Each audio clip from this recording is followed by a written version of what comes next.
Yo, what is up, everybody? We're back. Robot Mentality, Episode 8. Still chilling in quarantine, but we're here. It's your boy Ben, your boy Sick Nailer. What's going on, robots? Good to have you here. Thursday night, April 16th, podcast number 8. Is that where we're at? Podcast number 8. We're rolling. The Good Ocho. stuff. So, we weren't going to talk about it today. I really don't want to talk about the coronavirus. I don't want to talk about the economy. But before we went live, me and Ben just started getting in a heated argument. Per usual, honestly, with this. Because Ben is the biggest bear of all time, Nick is a apparently. gay bull, as we call him. Very gay bull. A happy bull. Gay bull. Gay means happy. But I don't know, man. What were recap what you were saying that Okay. So Nick and I, if you watched our podcast, I guess it was 2 weeks ago, we had a bet. So I guess 2 weeks ago would have been around April 1st. I'd have to look what I posted. We is had a April bet that 2nd. the market would be 1 point lower. I was talking about the Dow. The market would be 1 point lower on May 1st than it was April 1st because, I mean, relatively, besides what we had kind of mid-March, was that when the fallout was? Was it early? It was like No, it was early, very early March. fairly early March. Besides when we had that initial fallout, we've really climbed, I mean, very hard. Um, and a lot of people were really baffled by that.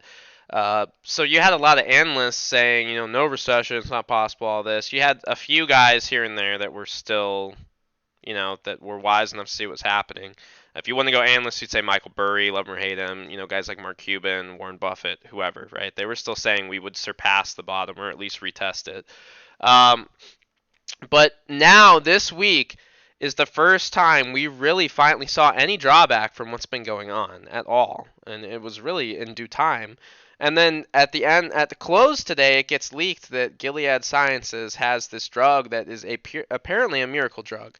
So the leaked info from it, and yes, this is leaked, so who knows the exact credibility, but it's been reported on all over. Gilead's drug, so their phase 3 trial consists of 115, I believe that was the exact number, 115 critical coronavirus patients, and these people opted in. It was in Chicago, I believe. People that were considered critical, right? So I'm assuming that means on ventilators, like just on death's door, seeing the white light. So they gave this drug to them, which I forget the name offhand. It starts with an R, I think.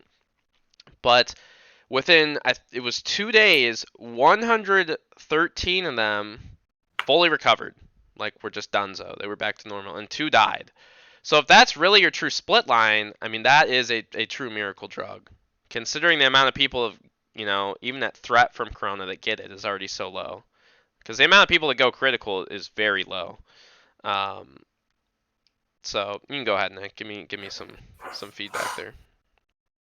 Well, okay, so first of all, since this has happened, have you been paying attention to how many healthcare and drug companies pop on a day because they're testing a new coronavirus drug? Yeah. So listen, there are so many. I actually was watching videos about this recently. There's so many penny stock pharmaceuticals or just, biotech places. They'll have one tiny bit of news saying they just got some contract to, make a new testing thing, or they're close on a new testing kit or whatever. And they'll go from like a 20-cent stock to like a $3 stock in an hour. That's happened multiple times. And Gilead today, obviously they're one of the bigger players. Well, before this they weren't. They weren't that great of a stock as far as I know. They moved like it was like 15% on this news. I mean, Yeah, they're up 16. biotech and pharmaceuticals, anything around any sort of patent or exclusive drug, any test, they just moon. And I guess rightfully so, because all these investors are trying to catch who has the cure for the coronavirus, because that will be big. Abbott Laboratories is another very big one. Abbott's way big. I think Abbott's way bigger than. Well, They Gilead are. has a 96 billion market cap, so Abbott's been around a long time though, so they might be bigger. But I'm just saying they've seen a lot of price pops, a lot of upward movement here and there when they get news. yeah, Abbott's about twice the size. But okay, if this was legit, and it could be, but The numbers do sound way too good to be true. I agree with you, but I genuinely hope they're real. My first red flag is that this has been happening since coronavirus started. This is probably the 10th drug company that I've seen pop. So when I saw Gilead pops for blah blah blah, I didn't even pay attention. I didn't think it was something legit. So it's news to me when you were telling me that. So first of all, I'm not even totally well versed in this. Yeah. Secondly, if people thought this was legit, this stock would be popping so much harder than 15%. How do you know? Like, I mean, it could just be someone with an employee with a bunch of stock options. Hey, yeah, we got a Yeah. cure. Pop the Well, stock options. Like, I'm just so not. I've seen news like this so many times that it's not even kind of doesn't even kind of seem real to me, and that's why I raged when you said this means the bet is off about our okay. pizza. We like I just said, we had this bet going for pizza, right? I will gladly put it back on. I mean, this kind of skews the market in a bull favor now, but whatever. I will put it back on gladly if this like isn't. If this comes out and said that wasn't legit, the linked info isn't real, whatever. Okay. But this is one of the only things. Compare the other different stocks that have popped. This isn't a test and it's not a therapy. They're claiming this is actually a drug you could take and it is a true cure. And it's not a vaccine either. A lot of people have had these vaccines, but that doesn't cure you. That prevents, right? Um, Since when does a drug cure a virus? That's what I want to know. well, I agree with you. I think that's kind of an unheard of I staple, think but that's we can. impossible. That's the Jamie, can good. you look that up? Can Yeah, a drug Jamie. cure a Yeah, yeah, virus? yeah. I mean, Pull up a picture hey, of that chimp. hey. I don't know. I'm kind of with you. I didn't think viruses were really like curable, but you know what? Freaking USA, man. We have top tier engineering everywhere, like every field. We have people that just get shit done. So if it's real and they really just broke ground, they can cure viruses now, they can cure the coronavirus. I'm all for it. Like I genuinely hope it's real. We don't need any more people to die than we have to. Like we need. If it could save some lives, I'm all for it. Nobody's dying anyway. How many deaths do we have in the U.S.?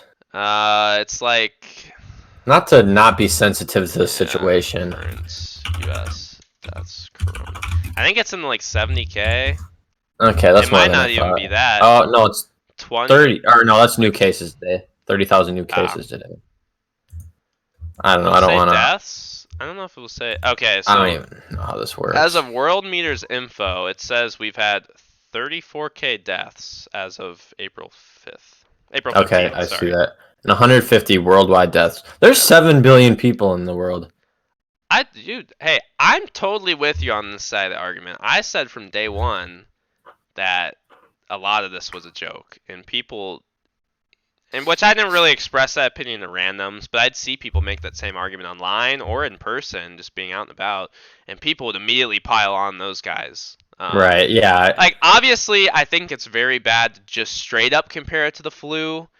Yes, the numbers are kind of similar, but we didn't get to see, if we really let this spread to everyone, what it would do. Because the matter of fact is we have a very unhealthy population in the U.S. and a lot of them would be affected by the coronavirus if they got it. Okay, people with pre-existing conditions, obesity, all that. Um, so it's not exactly the flu, just because of its nature of how it spreads, but this was taken way, way more seriously than it needed to be. We took drastic measures in the wrong areas. Like we didn't need to shut everything down. I think because we caught it so late, and to our credit, the whole world didn't know. The World Health Organization covered China's ass the whole time. Um, so we didn't get any sort of warning until it was here, right? But um, I mean, what we should have done, in my opinion, you have to shut it down for a week or two initially. And we should have done it way sooner. This whole gradual shutdown of the country was trash. If we ever go through this again, whoever is the sitting president needs to just flip and lay down the law. We're closing for 7 or 14 days. That is it. It's all going to happen at once. We're not going to close California, then New York, then Illinois, because that just prolonged the whole thing, right? So Mhm. what we should have done, we should have had an initial close, stop it early, and then we should have treated it, which we kind of are now. We should have really treated it like a war, and that's what a lot of politicians have called it. It should have been, instead of bailouts, we're putting as much money in to companies to make ventilators, to produce drugs, to produce vaccines, therapies, to test all that, right? Um, we should have any empty building in cities wherever there's a lot of population should have been made into makeshift hospitals immediately. And then any freaking, if you're a nursing student with good grades, if you're a med student that has a few years under your belt, it should have been like the freaking war, and you should have gotten drafted to be out on the front lines. Because it's no different than drafting for a war. And you can run them through some sort of quick crash course, but it's better to have somebody that at least somewhat knows what they're doing than just not have people there at all and just letting people die.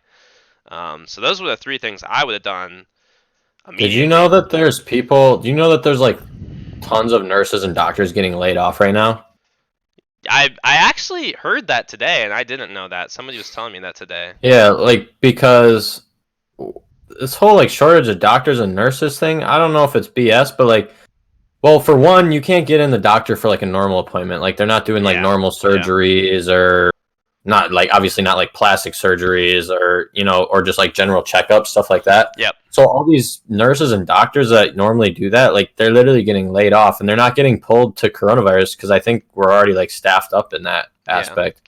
Or maybe they don't want to bring, maybe they're overworking the nurses they have now because they don't Yeah. want to bring more nurses to Well, get exposed to it.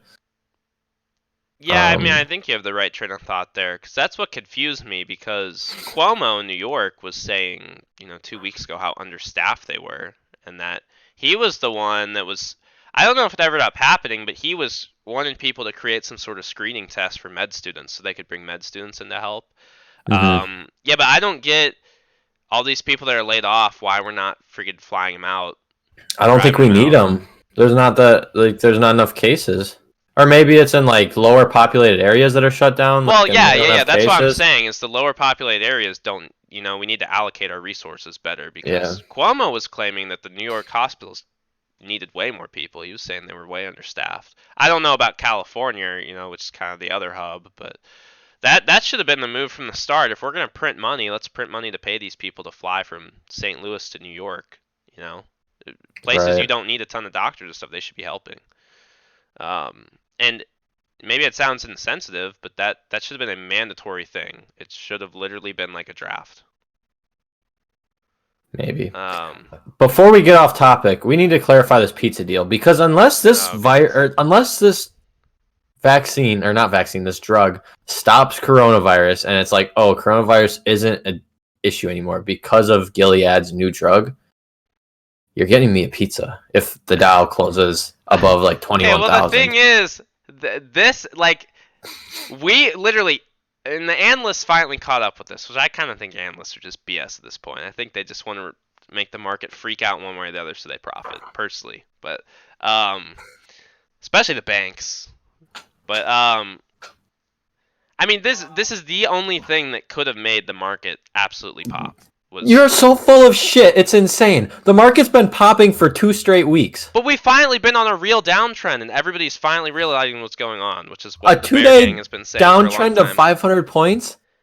But if you look at any analyst's next 2 week projections, we were You way just said ridiculous. analysts are liars. Dude, I agree with you, but the thing is, they lie in both directions. They've been telling everybody to buy the past month, and what's happened? Or not month, but close to a month. The market's gone up. Yeah, we've been flipping mooning because everybody says it's okay. The brain deads that trade off Kramer, the brain deads that follow Goldman Sachs analysts, all that. Everybody's been saying the recession's still canceled. Which, 21 even if we have a 285. cure, the fundamentals sweep under eventually. People can't just trade off the news for forever. And that's what we've seen, well, particularly here, is that earnings season's finally started to where we're getting, because the banks are kind of the first rounds in this earnings season. But Mm-hmm. we're finally seeing all the banks have whiffed. I think the only one that actually did well was it Wells Fargo? Or I don't remember, one of the big ones. Everybody Yeah, else has gotten JP Morgan. destroyed because nobody's making money, and people that are investing money finally realize nobody's making money, and that's how. I mean, look, I still am. If we get a cure tomorrow, I still am on the Bear Gang for probably just another month and a half, 2 months, because the fundamentals. I mean, We'll catch up. we'll catch up. Yeah, they have to catch up, and then They don't have to. like I've said, we will moon after that. We'll have a boom at some point, but it also depends how long you're closed, how many people really lose their damn jobs, and we can get into the job thing we were going to talk about earlier. Um, but both sides, I mean, no matter who you are, everybody's agreeing right now that even when we're open, a lot of people A are going to be saving money and trying to hold cash, or B aren't going to have money to spend. So our economy at its core value is still, hurt. So a lot of people still think this is easily a three-quarter earnings loss for most companies. Yeah, I can definitely see that. The thing that you don't respect is that The market doesn't have to do anything. The market is like all this growth we've seen is like castles in the air. Like there's a lot of this doesn't have Well, you fundamental mean backing during to it. the whole bull market, like the last? Yeah. I okay. Well, and it can stay Listen, there listen. too. I agree there. I think a lot of the high, whatever. A lot of it, we had a lot of hype. Nothing could hit us the last 10 years. I was listening. I guess I'm not gonna say the place, but where I work. Just a week before this happened, we had people coming in telling us to freaking buy Tesla at 900 and all that stupid stuff. Like the dude was Yeah. legitimately straight up saying buy Tesla at 900, which actually Tesla's mooning now. But um, the problem is, look. I think the market, yes, to an extent, is completely unpredictable. Okay, to an extent. But the thing is, at its core value, it's based around the economy, and this is the biggest economic hit we've ever taken on multiple levels. We're even over the Great Depression in some ways. Um, if you go off flipping unemployment, unpaid mortgages, Yeah. and that's adjusted to today, population adjustment. Right. But that's Same just with '08, and those are the things that end up mattering. So that's why the market has to respond to that at some point. It actually has to. it If doesn't you're have to if do you're anything. holding money, if you have a 401k, if you have a pension, well, I don't know how pensions work exactly, and you just lost your house, you either have to scrounge up 10K or you lose your house tomorrow, you're selling stock to do it. People will not have money, and it depends on how long we're shut down. The fundamentals in a time like this do catch up. I don't know how much they're going to catch up now because the sooner we open, the better off we're going to be. That's what everybody's been saying. That's why I was kind of against this BS from the start of closing. But look, I do agree with you that the market doesn't have to do anything, but when people don't have money, the market will take a downturn. Our economy has never seen a hit like this at a core value of practically going from the highest highs any world economy has ever seen in core transactions, where that means cash or credit buying goods, services, financial assets, right? We have literally decreased that by a astonishing amount, and it's not sustainable. So, Yeah. you can go off Okay. that. What I do think, and I don't agree with you for the same reason. We're saying the same thing. Essentially, I'm telling you not to be so certain of it because nothing is certain in the markets. But we are so like you said, we were on just this tear upward for so long. And that was bound for correction. Like we Yeah. needed a correction on that regardless. Futures right now are trading about 4% up. So once that happens, say the market opens 4% up tomorrow, at tomorrow we will only be down in the Dow Jones 7% I from where we know. started the It's year. absolutely That is why insane. I know that, not why I know, but why I think that this is going to tank back down before it gets anywhere close to breaking even again. Because that blows me away that we're giving it that little credit because things, even if things do recover, like we need that correction eventually. Like if you Well, look at just a 5-year chart of the Dow, it's going straight up. Trump, baby. No, but okay, but I know you just said we disagree on it, but that's the same thing because the market doesn't just flipping correct for no reason. It's finally people think about the fundamentals. The fundamentals catch up. Even if Tesla moons to say back when they went to what was did they peak at like 970? What was that, I end of don't think it was that February? It was high, some maybe 920, nine. but yeah. No, I think it was like 950 at least. But um, people were hype buying it, and then the FOMO kicks in. You're All these right. people with money get scared that they missed out, so they buy at the top. Stupid. But Yeah.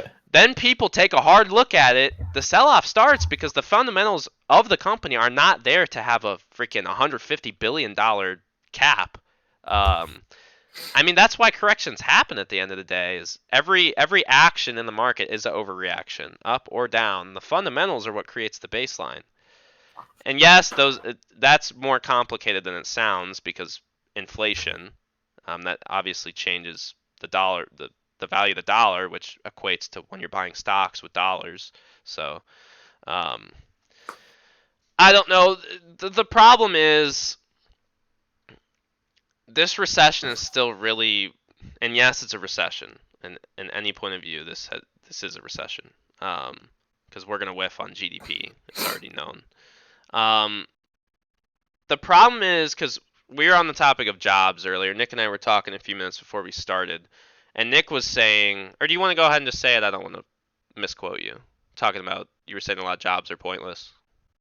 Oh yeah, yeah. I didn't realize that's what you're talking. Like basically, you were saying that. Yeah, you said that for we won't even recover these jobs for 5 years. Correct. That's Yeah, like what you were saying, and you were saying that as a negative for the economy. yeah, And I'm not saying it's not a negative that there's gonna be less jobs, but like there are so many like bullshit jobs out there that the fat needs to be trimmed. Like so yeah. many people sit at their desk in these corporate jobs and literally don't do anything. Like I don't want to speak from like I'm thinking of like experience not from in I've just seen it in my life like people that just don't Yeah, have enough work to do yeah, like whether it's from friends or family or in like yeah. internships I've had that I've seen corporate but like so many people have 40-hour a week jobs, full-time jobs, and they probably could do all their work in definitely less than 20.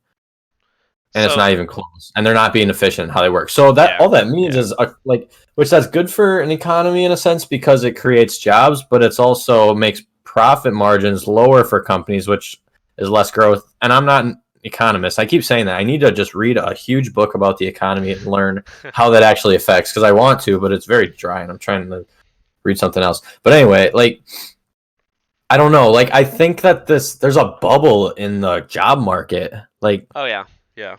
so Well, many people are getting paid to do not a whole lot of work. okay. So I think here we essentially agree again in a different way. At our core evaluation, we agree. Okay. So I totally agree with you. The job market in general was inflated. There are a lot of jobs that don't need to be there, but they're there. Okay. How that really affects, profit margins, I don't necessarily know. I mean, obviously, if you're paying more employees than less, and you could get the same amount of work out of less, then yeah, it affects your profit margin. The problem is when people lose jobs, those are people that fundamentally aren't contributing to your economy. So that does hit the economy, obviously. I mean, it's pretty simple on Mm-hmm. paper. But like Rogan had talked about this before a while back, how many jobs are just people, and I guess I don't really want to talk personal experience, but how many jobs, are just people just sitting at their computer really doing nothing all day. And at the end of the day, I mean, I would argue that it's more valuable for a corporation to be less profitable than just have mass or larger unemployment. I think it's better for the economy when people are employed to an extent. Mm-hmm. Um, but I mean, I totally agree with you. The fat does need to be trimmed, but the problem with this recession, and this is fabricated in so many ways, from China freaking making the disease, which is coming out, take it for what you will. Maybe people don't believe it. I don't know. To all these countries shutting down when a lot of them, if they were more tactical, really didn't need to. Okay. This recession isn't really. It's not really trimming the fat in the right way because a natural recession, like a capitalist economy, needs recessions. And are we a true capitalist society? No, we're not. We're kind of fixed capitalism in a way. Um, and we might have discussed this before on the podcast, but recessions are necessary to sweep out the indebted people and sweep out the bad businesses. That is the point. You need to reset. It's an economic reset. That's all it is, right? The problem is a lot of people that weren't like this didn't happen naturally. We just shut it down, and it just exposed, yeah, the weaker side of things maybe, but it's also gone to even the stronger side of things have been affected, whether that be businesses or individuals. Um, so it's just not a natural recession, which really kind of screws with things. And it also screws with things because the government has freaking printed so much money. I was talking to somebody yesterday, and I don't know the accuracy of this exact number, but apparently we had around $16 trillion floating around the economy actively before Okay. this happened. And we've already printed, I mean, we're already near like 5 or 6 trillion. Like Oh, just, that's not even close to an accurate number. it's not. No. I've Okay. seen a number like that before. Okay. Well, the printing side, yes. I don't know what's floating in the economy. Maybe it's way Yeah, more than I don't that. totally yeah. It could be. I'm not. I'm just saying. Say it's 100 trillion. Okay. Yeah. But if you print 5-6 trillion, that does have a fast effect on inflation if we look 2 years out. Like it's just there's a lot of things moving at once that just make this not a natural recession, and that's why the damage is weird because it's not really sweeping out the people it needs to. We're printing money to save the people that need to be swept out. You know what I mean? Right. Because all the Yeah, bad, but all the shit, the crappy businesses got exposed, but they're all getting freaking bailed out. So we're not having that natural sweep out of things at all. There's no turnover here. well, it's an accelerated sweep, and let's look at this from a different angle. First point, this is accelerating world economy, I guess, and like, well, even in like the US, Well, the like global shopping economy, malls are done. They ain't coming back. Like they'll be back, like the stores will reopen, but like this is gonna grossly accelerate how department quickly stores retail too. department stores. We can argue about movie theaters. I don't really want Nah, to. They could be gone. They who knows, but stuff like that. Things. And the other topic I have, and this may change how we think of things. Now that we're getting all companies are being forced to work remote right now that can basically anyone who works on a computer is working remote. yeah, We're all learning how to do it. We're all getting efficient doing it. When are companies going to realize, and I think they're going to realize it through this, at least some of them, that they can save a whole lot of overhead. You can have half your happier can building, be yeah, half your, happier can be argued. But like employees that can stay at home with their yeah, kids, yada yada yada. yeah, Okay, they a lot of people work more efficiently yeah. and everything, right? When are companies going to realize that that's a thing? It's possibly better to work at home. But hey, you don't need 40 hours a week. Is this going to make our society now work 30 hours a week or 20? Yeah, no, I don't know if people are talking about that, but like I genuinely like I've seen these BS jobs. There's so many of them. There's a book about it that I want to read. It's called Bullshit Jobs, and like there's not enough. Like we're more efficient now as people. I don't think we need to work 40 hours a week anymore. well, okay, here's the thing though. I agree with everything you just said practically, but I don't think we're cutting down hours with the pay. The pay won't equate. No company is going to say, "Hey, work 20 less hours, we're going to pay you freaking double." Like if you want to work less, you're going to be making less, right? I think Hmm. across the board. And companies are already a lot of people have gotten furloughed or laid off, or even a lot of companies have just done straight up salary cuts, and those won't be regained for a while. So I totally agree with you. I don't think in a lot of like white collar jobs, I don't think Hmm. the 40-hour structure is efficient. I think I would argue in like 85% of jobs, um, there's got to be at least 5 hours that are just completely wasted because you're so brain dead from being at your computer, right? You're talking At 5 hours a least, week. yeah, at least 5 of the 40 are just wasted. Yeah. Maybe more than that, but Or just working next to coworkers wastes yeah, 2 hours a day. I totally agree with you. I think this restructures how maybe flex time works, how maybe work from home works. I don't think it will immediately kill physical, corporate offices, but it will definitely have an effect on it. Um, it's weird because I still think I almost think it would do damage to our society in extent because to extent. Sorry, I can't talk. I've seen studies where there are a very significant amount of people. I believe it's over 50% of like working adults. The only social interaction they get is at work for the most part. So Right, and that's the we thing. don't really Yeah. know on a large scale what that does to humans when they don't have that social interaction. And I mean, we've already seen how prevalent depression and anxiety are in our last 15 years of society. So I would be scared to test that, without easing into it.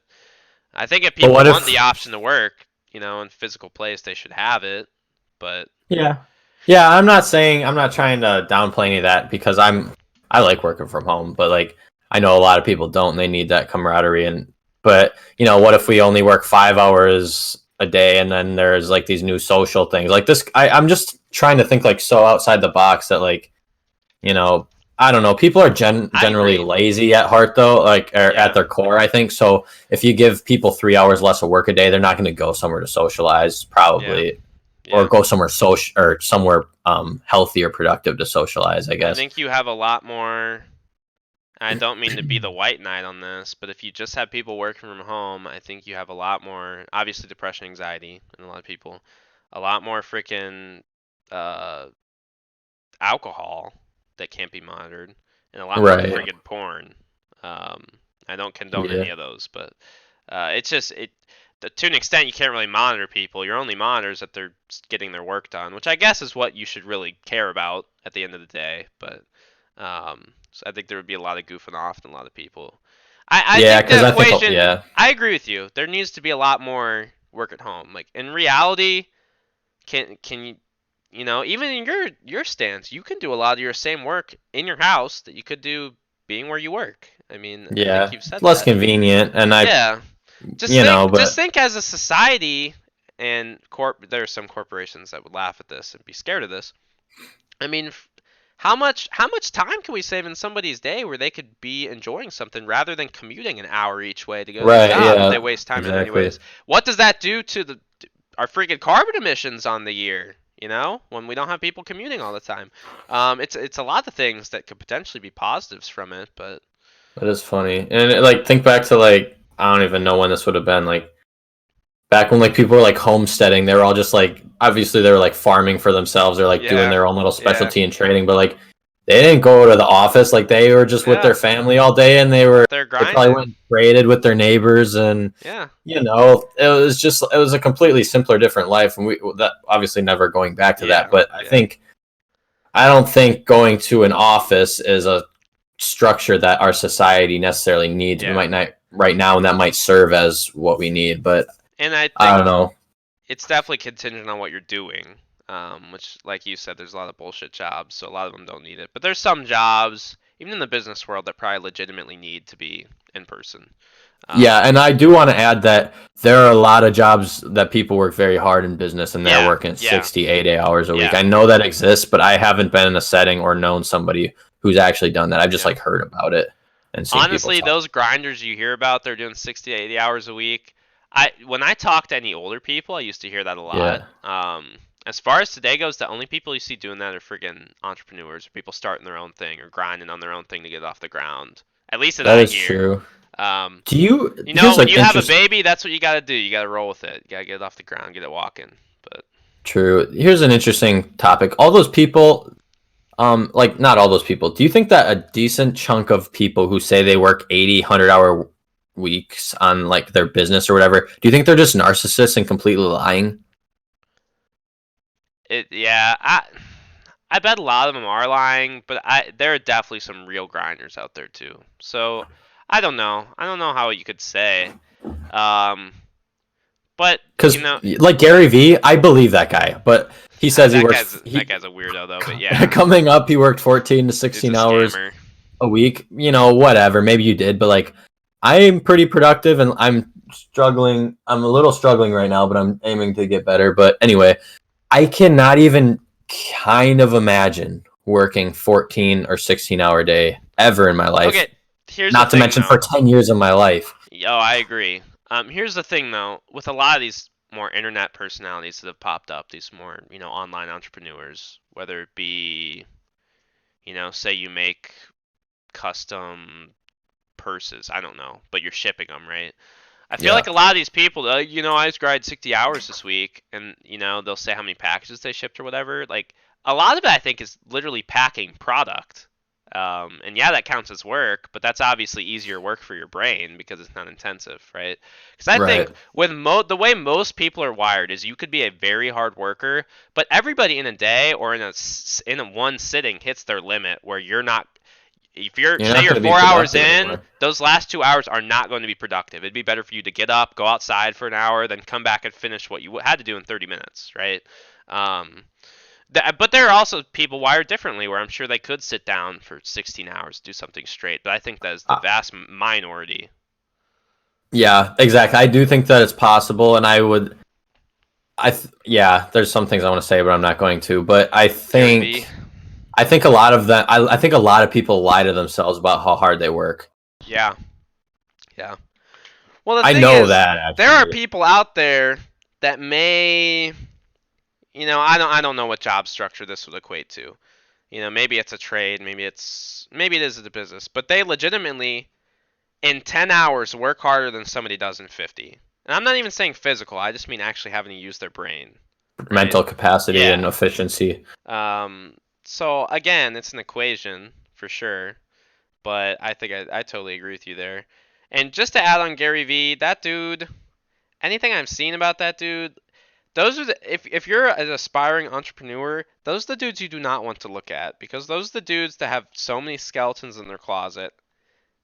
Yeah, they made their money, but they made their money off doing a lot of the wrong stuff. And if that's all you're in it for, then whatever. But that's not the way to do it. That's not the right way to do it. The dude's just an asshole too. Like, True. okay, he totally worked hard and he's a hustler. I I will get it. never I take that respect away. the hustler aspect. I just don't like when there's the scamming involved, which I can get into in a minute. But Yeah, I don't even totally know on that, but like one, he grew up in his dad's company the whole time, so he worked his dad's company. I know he grew, but yeah, whatever. yeah. You still had things handed to you, and then also like, where was I going with? He's a jerk. Like, have you ever Oh yeah. heard him like talk about Oh like, yeah. He's an I'm at idiot. a Jets game and I saw a kid with a jersey on, I shoved him. It's like, what? Why, bro? Yeah. Like, he's like, I Yeah. care. I want to beat you. Like, oh, Yeah. I hate that so much. It's Yeah. like, just shut up. You're Yeah. such a little douchebag. I I don't know. agree.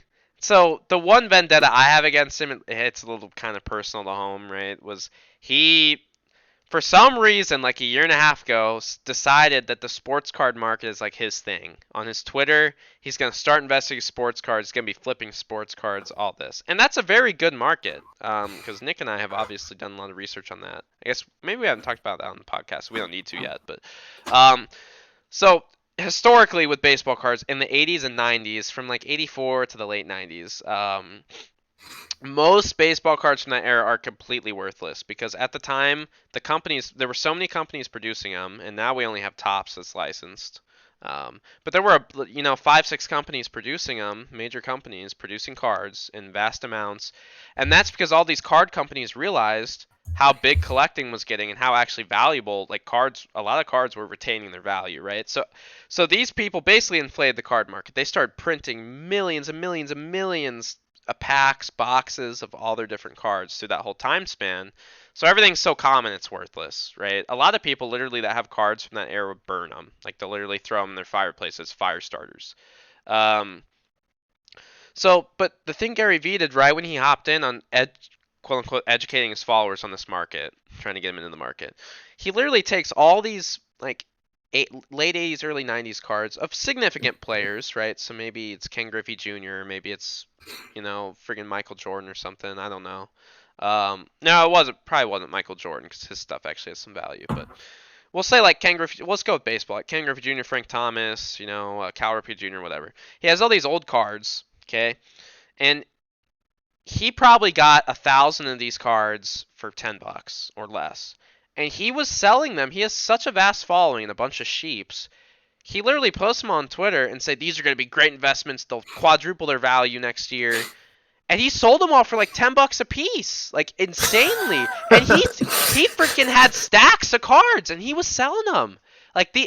Well, that's also a problem. Is if you're there are a specific type of person I hate. If you sheep anything and don't ever do your own due diligence on anything, I genuinely dislike you. I don't care what it is, but if you have that sheep mentality to always follow what you see, I Hmm. hate that. But I mean, he literally made out, and that's just because he has a following and people know who he is. But that is the scummiest thing you can do. I hate people that do that type of stuff.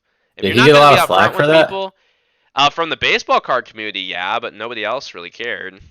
The whole, Because no one really internet understood hustle it. entrepreneur community loved it. He flipped his. Yeah, bought these Flipping useless my baseball thousand cards and dollar flipped. investment for 10 grand. I don't know whatever it was, but it's just so stupid. Like I that makes me that's the side of the whole entrepreneur hustling thing, especially on the internet, that just is cancerous. It's absolutely terrible. But sadly, they only make profit at the end of the day because there's a lot of sheeps. If they didn't have sheeps, it wouldn't happen. So it's also the consumer's fault. But Why am I getting like not like flashbacks? I guess like nightmares of like Gary Vee somehow finding this and like ruining each of our lives because he yeah, can and I he's that know, competitive. dude. I know Maybe we he's should gonna edit find this out part about our out. company and he's gonna kill us. Look, Yeah, he's gonna make his own. I don't know a ton about him. Just the things I've seen have left a really bad taste in my mouth. So maybe he's Yeah. a great guy, but anytime I've seen him talk or the stuff he's selling and convincing people it's worth way more than it is and they buy it, I mean that's not right. So I have Yeah, no I don't know respect that for him in he's a that great regard. I would take advice from him on building my brand and marketing. I Yeah. know that. Well, obviously, yeah, he knows how to do that if he can, you know, get such a vast If he can be following. himself and have everyone like him. Is Yeah, that what you're getting yeah, at? it's Okay, new crazy. topic before he Um, hits us off. so I think, yeah, I think we've covered that. I think we've covered the economy pretty well for what needs to be said right now. But Yeah. we had a couple ideas. I mean, we wanted to talk about um, gaming a little bit. Kind of our thoughts on gaming in the modern world. But do you want to start out, Nick? You suggested this, so. Sure. Yeah. I mean, I'm just trying to think of where it's going to go because esports, right? The rise of them. I feel like esports did become a huge topic about a year and a half ago because of Fortnite, right? Fortnite's what Yeah. really propelled it. It totally launched streaming to like streaming was already big, but like it totally took it to new Yeah. heights. Everyone's talking esports of the future. You hear about esports investing, Gary Vee, by the way, teams owns a COD team, but yeah. teams being invested in games. Okay, blah blah blah. Cool. Esports is the next thing. Esports is not the next thing. If esports was the next thing, esports would be blown up right now because it's the only sport that can exist right now. Are you done, or do you got more? I mean, I I just could, but won't cut like, you off. what's your hot take on Okay, that? so the hot take is, well, I guess let's explain my backstory in gaming a little bit. If we go from, man, like late 14 to last April, it's literally it's pretty much been a year since I just reset. That's pretty crazy. I didn't realize I was there already, but I guess time has gone Hmm. so fast past month. Well, slow but fast. I was a gaming addict, and I really was. I played a lot of flipping games, like 6 to 8 hours a day easily on average. And now looking back, I realize how just unhealthy that was. Was some of it enjoyable? Yeah, but it's just not the right way to allocate your time. Okay. And now if you're some protege and you're playing 6 to 8 hours a day and you're making tons of money, then I can respect that. That's whatever. But if you just want a game for enjoyment or even try to be competitive, if you're trying It's to be fun. competitive, it is fun. It is fun. But if you're trying to be competitive at a game and you've done it for 4 months and you're still not pro, then you should hang it up. I mean, really. Um, and then something for fun, yeah, get on games, have fun. That's totally cool. But 6 to 8 hours is not healthy, no matter what you're doing. 6 to 8 hours of anything probably isn't healthy.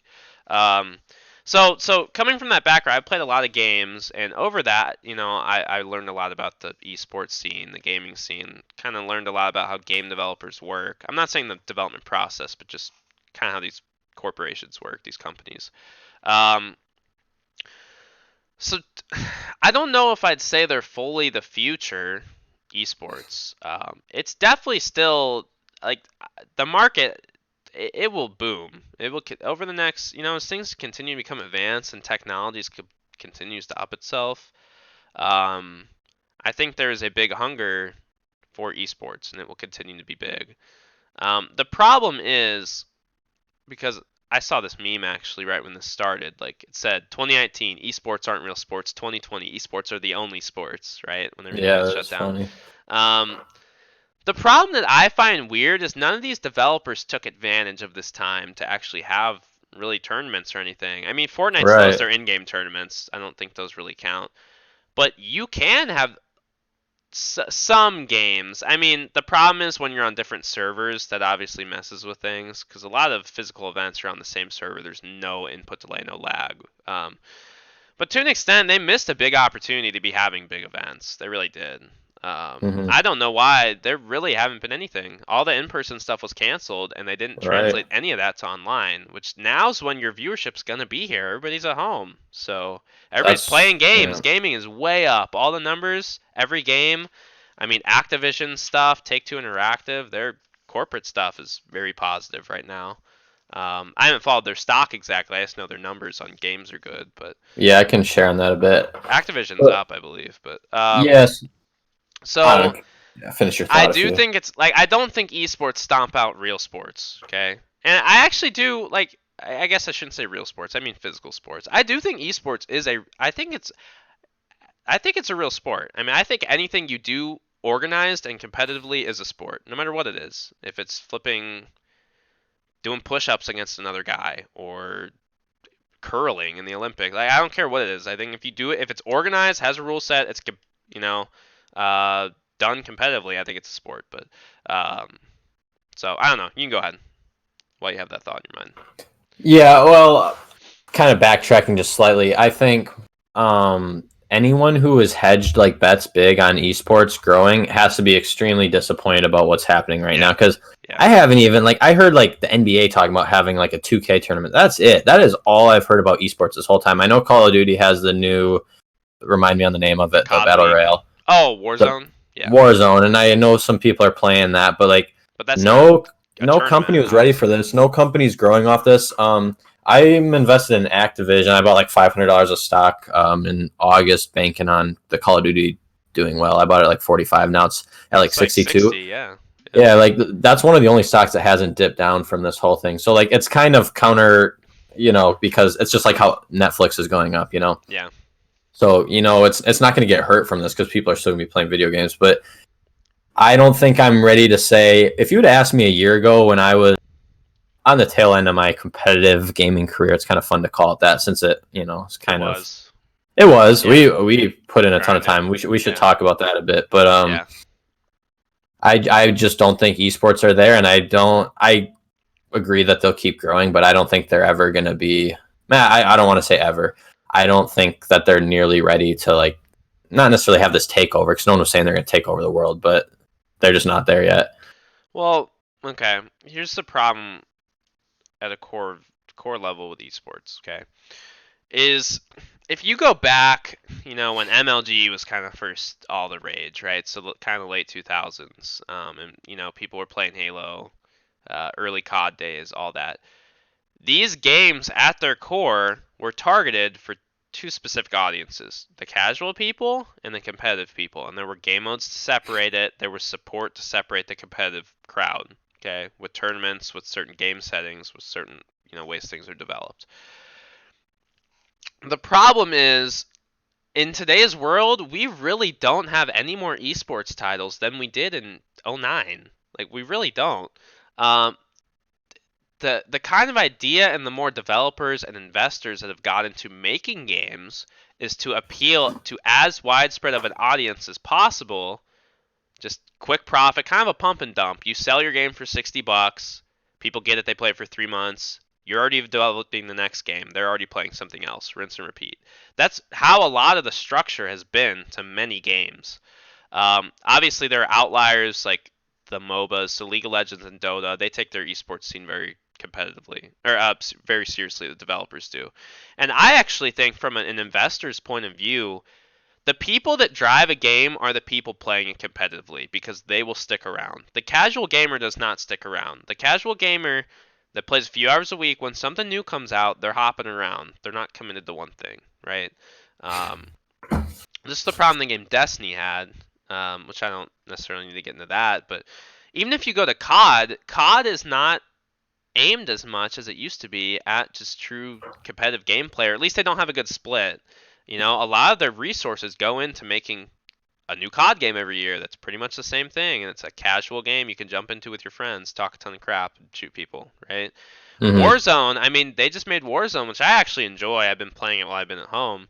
But they released a BR last year at the same time. It's not like their resources are going into perfecting their game. Their resources to get Sure. a game out and get a new one out next year to sell it again. I Yeah, realize this they're is free, but the business model is different now. You're selling skins and whatever, and people fork over money for that. So the problem is, even we have the Call of Duty League, but it's just the competitive focus isn't the same as it used to be, and you have to balance. Like there really needs to be a balance because that's what people that play your game even casually look up to those pro players. If they really like the game, and that's what keeps them grinding. Or you get a lot of kids, and it's kind of sick how it works, but you get a lot of kids hooked, thinking they could be pro, and they're grinding, they want to be pro, they're that doing is all very this. true. You But have terrible players thinking they that's can be what pro. well that's the thing, but that's the thing that keeps people hooked, right? And as Right. a business, I think that's sick, but as a business, that's what you want. That's how you make money. You need to keep people on your game. So we've kind of gone from, I'd say that's more the '09 philosophy, what I was just talking about, to this kind of pump and dump scheme from the majority of game developers. Because you have a game like CSGO, which is still a huge competitive scene, right? Valve Industries the developers. And I'm not super knowledgeable on CS:GO, but it has only lived. It's over like a 20-year-old game, and there's still $1 million tournaments for it with hundreds of thousands of viewers. Um, it's only lived because they're committed to the competitive scene, right? And they're evolving the game from the competitive aspect that gets the casuals hooked. Okay, so it's kind of working backwards, but there's just not enough games to sustain the esports scene right now. There really aren't, and especially there's not enough tournaments with those games. When you're having one tournament every quarter, it's not enough. I almost wonder if this is not totally related to what you said. Do you think Fortnite, even though it blew up competitive gaming, do you think it almost could have ruined future competitive Well, gaming? I think it did ruin For competitive the gaming. reason, here's my reasoning that I would think it would have done so.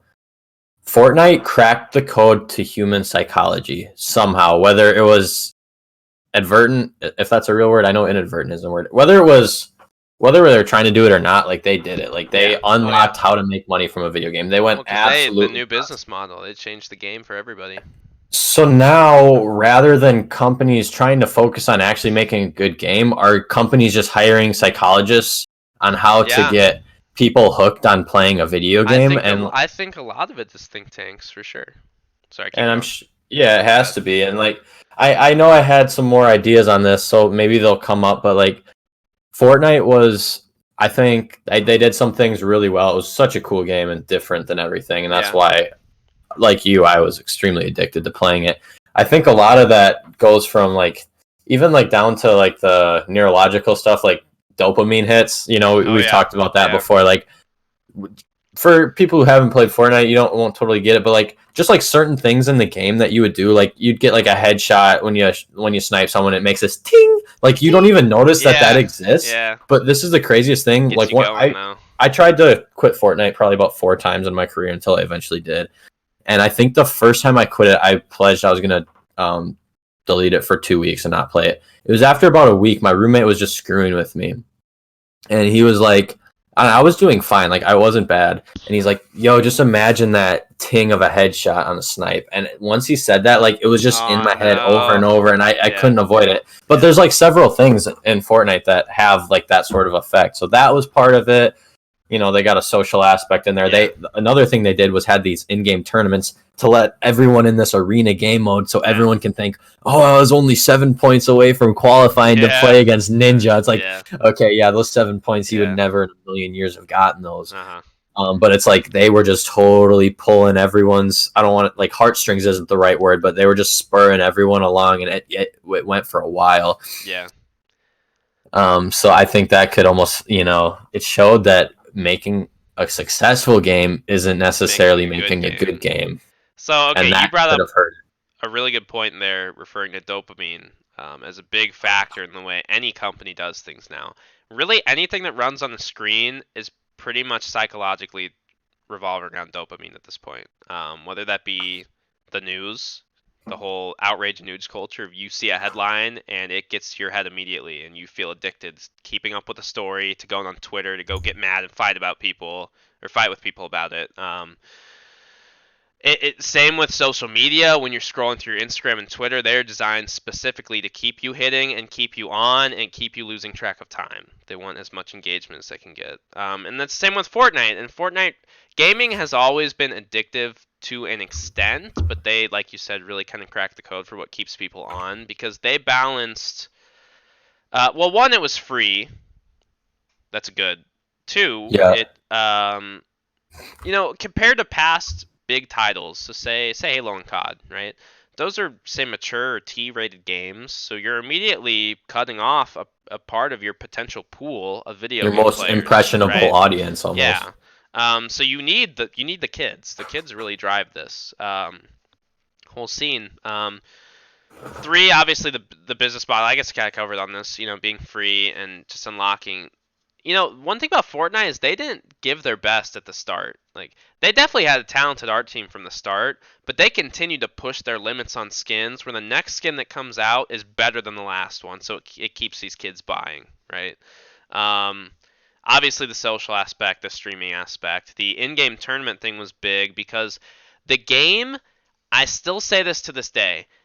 By textbook definition, it is, well, I'm contradicting myself slightly. It is done competitively, yes, so called an esport or whatever, but the game is not designed to be competitive. It's designed to be a casual game. It's a very RNG filled game completely from its core values, whether it be shooting to where the storm goes to the loot you get. Everything about it is random.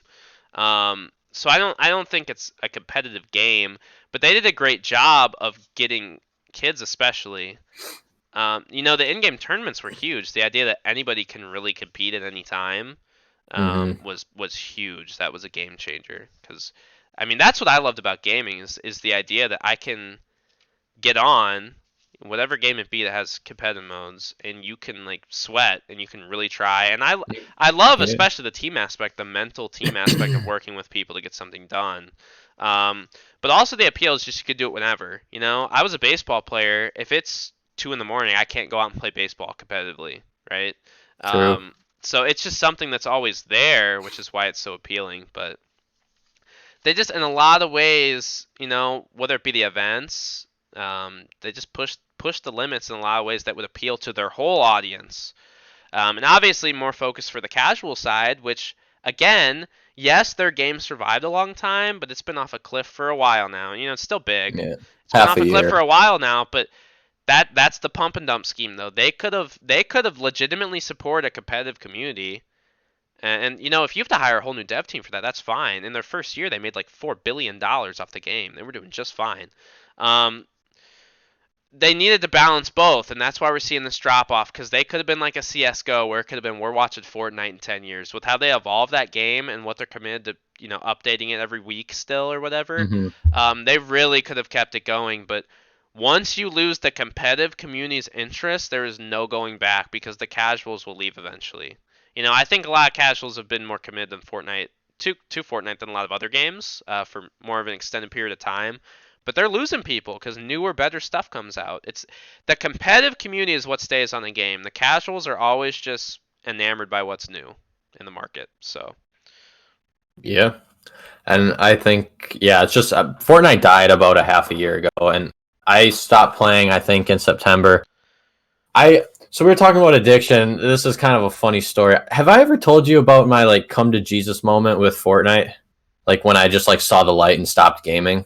you might have, but I don't remember exactly. Well, I guess it wasn't even Fortnite anymore. I had already kind of been sick of Fortnite. So, okay, just to preface, I grew up my whole life playing video games to an extent. Like I grew up when I was a kid, we had like a Nintendo, so I'd play like Mario Kart, all that Yeah, yeah, yeah.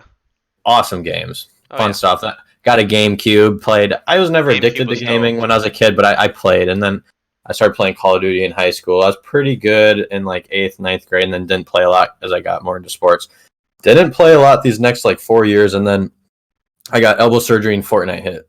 So literally just got sucked into Fortnite, got super addicted to it. Like I would be driving by houses, I would like be imagining like being on them and like breaking in for loot. Like Oh my gosh. that Damn. I would have there was a time, and it Dang. was March after the game came out, like 8 months later, I would be in a cycle. Like I would literally play the game and then I would go lay in bed and watch the game on my phone, and then I would take a Oh nap yeah. and then I'd play the game. Like Yeah. that. What's another thing? I'm drawing a blank. I know what I couldn't sleep for like 2 weeks. I don't know why I got so addicted to it. I would go to sleep, I'd close my eyes, I'd fall asleep, have a dream of a Fortnite game, and Fortnite games last about 20 minutes, and I'd die and I'd wake up, and then it would happen all night. Fortnite games. Dang.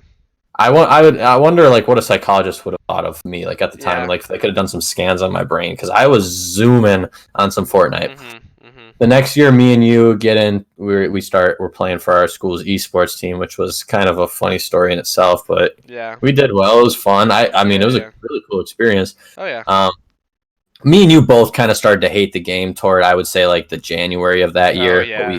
Yeah. we kept playing it because When we it had was to and really we were when the doing well. planes came out, I think we both were like done.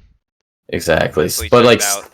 so it was like almost like I didn't even enjoy it anymore, but like it was an addiction. Like I would crave it at the end of the day. I'd probably play like 4 hours a day if something I'm saying right now that I didn't like, and I Yeah. really didn't.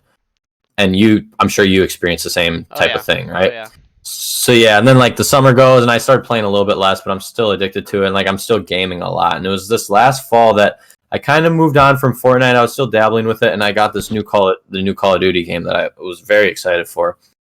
I was playing it for like a month, and there's this the gunfight, is that what it's called? Where Is it's that two like v the two v two. two? Yeah, Yeah. gun game So maybe it's or something like that. gun game is where you switch guns. I think it's called gunfight or gunplay. Oh, I don't okay. remember. Doesn't matter. So basically, it's 2 on 2. Like it's very skill based. Like if you lose, it's your fault. Like so, like I'm used to on Fortnite, I can like blame it on my wall didn't play something Yeah, like that. I But feel like you. if I would lose in Call of Duty, I knew it was my fault, and I would play Call of Duty like I didn't want to play it competitively. Competitively, I'd play with my friends from like back home, from college, stuff like that. So I'd be playing with like good friends, and I just started to be like we would be losing in gun game or gunfight, and it would completely be my fault. Like I was sucking. Like my friends would be on controller and they'd be doing better than me. I'd go like 4 and 7, but I would get so toxic. I would like be like filled with rage toward my friends. Be like, oh, you suck. You're so bad. Like I wouldn't say Oh, it, but I was so damn. mad. Sometimes I'd like snap on them. And that's when I started Yeah. to realize I had a problem. Like I'm becoming like I'm not like that in any other aspect of life, Yeah. but like gaming just made me such a toxic person. And I'd start to like punch my desk a little bit, like when I die and stuff. And I kind of always did that with Fortnite, as you know. You got some doozies on Yep. your streams. Yep, I do. So it's not like this was a new thing, but so I like did it a few times, over the course of a week, and then like these last 3 days of my gaming, that basically until like now, like I haven't gamed since then. I was starting to get way worse. I was getting super pissed at my friends, so like out of character and like unnecessary. I was playing with my buddy Blake, and we're playing Call of Duty, the gunfight. I get killed, whatever. We lose the game. I just start going nuts on my desk. I'm just like punching my desk, like I don't know if I'm sitting down or standing up. I think I hit my desk. Oh, and my PC sits on my desk, like on the other side of the desk. So I'm like punching my desk, which is like a beer pong table from Walmart, like like one of those like foldable tables with the legs. They're like the plasticky. It's like Yeah, yeah. $30 table from Walmart. And I'm just like wailing on it 3, 4 times. I don't remember how many. Like keys are flying out of my keyboard. Like I can just imagine in slow motion. Like keys are flying up. I hear my PC on the desk just going boom, boom, boom, boom, boom.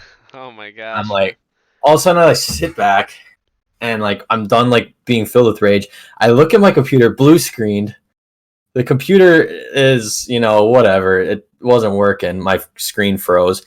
And then it's like when a drug addict wakes up in a ditch and like they're just like beside themselves. They wake up to like a dog licking them in their Yeah, face, like yeah. heroin needles in their arm. I'm just like sitting back in my chair, my hands, my keys are everywhere. My computer is blue screen. I just looked at myself. I'm like, what is wrong with me?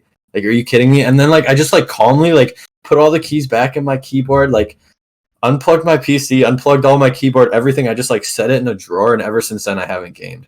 Yeah. And then I took my PC and got it fixed. It was like $100, and like I was just so disgusted and fed up with myself that I was like, I can't do that anymore. Yeah, no, that's definitely yeah, I mean some things aren't for everybody, and if it turns you into something you don't want to be, then obviously you don't want to be doing that thing. Um I definitely had an experience. I mean, definitely on Destiny when I played Destiny competitively, because I was kind of the leader of our team in clan that we played tournaments as, and I definitely snap at them. And the guys I played with are still guys I talk to, every other day, communicate with. So good friends. I met them in person in Seattle.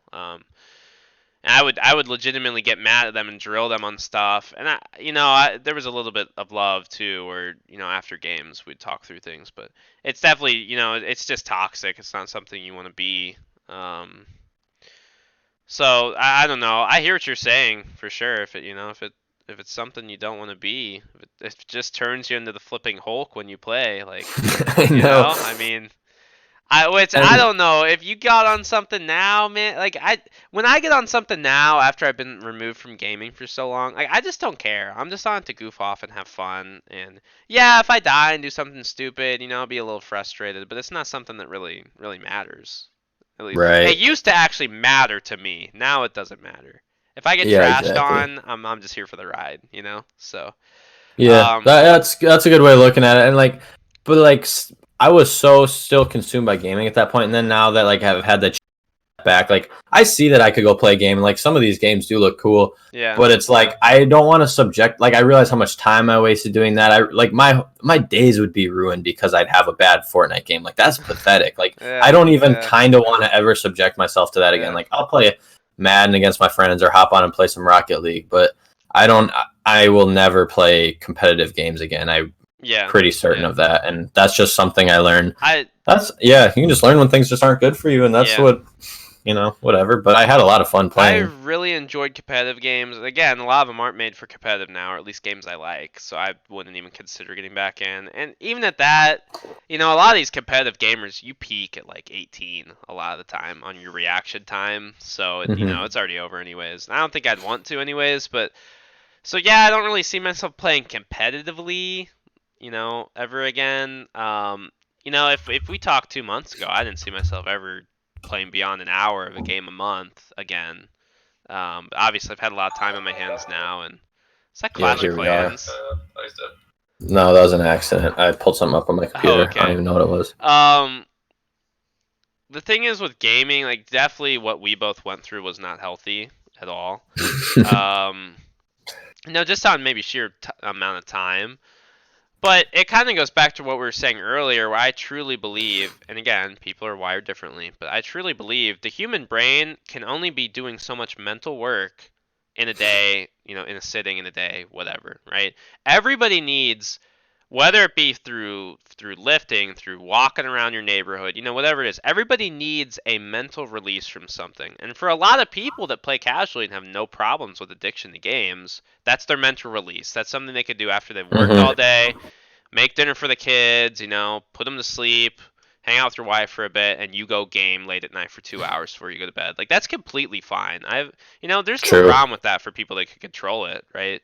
It's just that line of being addicted, which we both Exactly. I definitely crossed went that through. line when I became competitive. I crossed that line long before I was competitive. I was just addicted to games. I just love games, and sadly, that's what a lot of kids, get thrown into very quickly, and because it's just the games are meant to be addictive. I'm not saying it's necessarily the kids. If you're a young kid, like obviously it was our fault for being addicted to these games. Hmm. But if you're an 8-year-old and you don't know any better and your parents don't really care, I mean, it's not. They're designed to hook you, to want they Yeah. want you to play constantly, want you to think about it when you're not playing. So it That- again, yeah. it's something you have to balance out. I don't think it's a problem, in moderation. If you're making a ton of money and you're pro off it, yeah, you're definitely addicted to it. But if you could do it for a living and you want to, more credit to you. But for most people, just a couple hours, maybe less than that, 5 hours a week, whatever. But Hmm. I do Yeah, think you the made a gaming very good industry point. is a good. I think it's a good thing, and I think a lot of people need that release. It's a very efficient release, but Yeah, I think you made a very good point about if it's a release for you, because for a lot of people it is like where you can just mindlessly sit down and game and laugh when you die and all that. Like that's great. yeah, But that got eliminated for me. So now I have working out as a release, or lately yeah, skateboarding I'm trying to yeah. do, or playing an Yeah, instrument, stuff everybody like everybody that. has their thing. Yeah, you just got Um, to find stuff that can make you chill. One thing that I still think is unique, even maybe for people that are addicted, right? Is a lot of games are so socially built now that you can really, I mean, meet real people that will be Yeah. long-lasting relationships. Like I met, you know, more than four guys, four specifically, that I have met in person that I keep up with to this day. We still get in calls, we still text, whatever. And they're genuinely good people, and we'll meet up again when we all can. So there's that. There's a social aspect to it, and Yeah, definitely.